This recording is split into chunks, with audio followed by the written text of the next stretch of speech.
What's up YouTube, welcome back to another STG video, and in this episode we're going to be redesigning the Supra.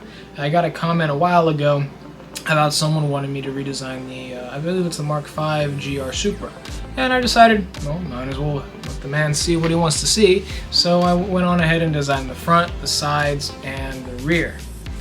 Also, as you all can see, I am in a completely different environment. This is actually what I like to call the new studio. My dad and I were remodeling this room, and I figured it'd be a nice spot to film some videos if I don't have any car content to do outside of the house. So, welcome. You're going to enjoy this place a lot. I'm going to put a poster right here of the logo of the channel.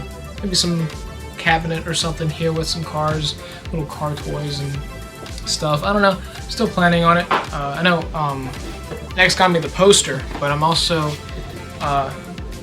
gifted with this from Ashton. It's a little hexagonal light thing. I gotta figure out where to put that. Probably maybe right here somewhere on this wall. So yeah, we'll see how it comes out.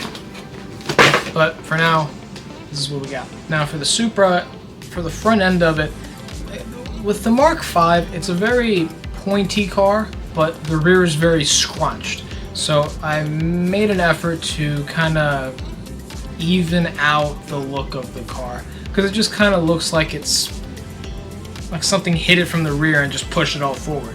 So I made the nose smaller, as you can see from this image, and I added kind of like a C6 Z06 style I guess you could say nostril where the nose would have been, just to give it more of a stylistic look.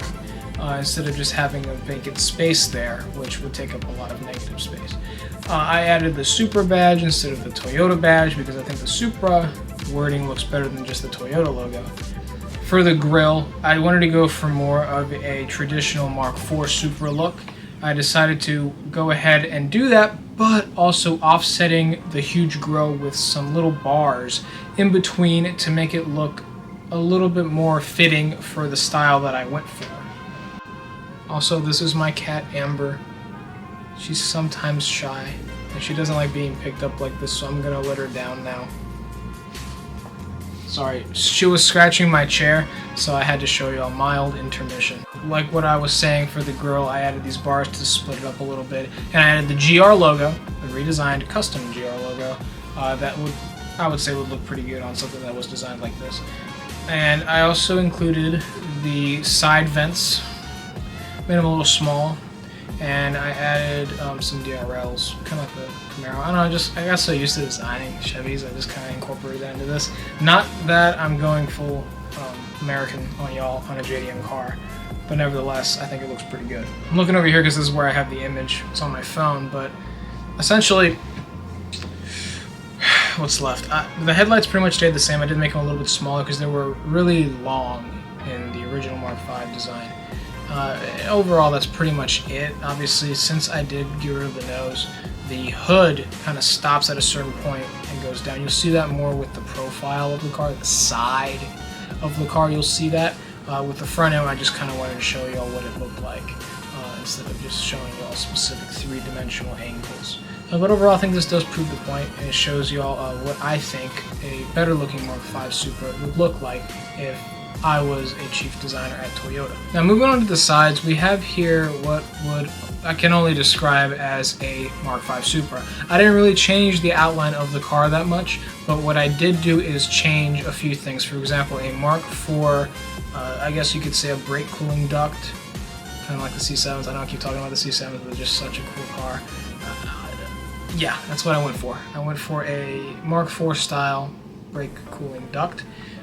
And I changed the window a little bit to give it more of a original design. I didn't want to go full Mark 5 on the side completely. I did want to change it a little bit to make it look a little more original. Nevertheless, that's pretty much it. Everything else pretty much stayed the same. The biggest change was the rear, which you can see there was still some elements of Mark 5 in there, of course, but I did add Mark 4 elements in there, specifically the taillights. Let's just go ahead and get into it. You guys can see for yourselves. Voila, we have the rear. First thing you probably noticed right off the bat is our Lexus style exhaust. Quad exhaust, one stacked on top of the other at an angle facing towards the center of the car. We also have an F1 style braking system thing. I don't know if legally in the States that could be considered a third brake light. I'm pretty sure you'd still have to have a third brake light somewhere on the top of the car, either where the spoiler sits or inside of the rear window. But nevertheless, I thought it looked pretty cool. Obviously, another big thing that you all have probably noticed is the taillights. Yes, the 4 circles. Yeah, I took that from the original design.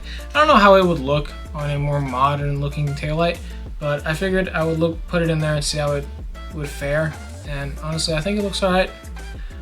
Yeah, let me know in the comments if you think I should have went more for a modern MK5 look instead of a Mark IV look. But yeah, I think it looks pretty nice. Overall, the rest of the body lines have stayed the same. And thank you all for watching, because that is the end of our video. Make sure to like and subscribe. I hope that the guy who commented is satisfied with this video. I think I did a decent job at redesigning it. Obviously, there was a lot of elements from the concept that I took, and obviously my take on it as well. But yeah, I hope you all enjoy. So I'll see you all in the next one. Peace.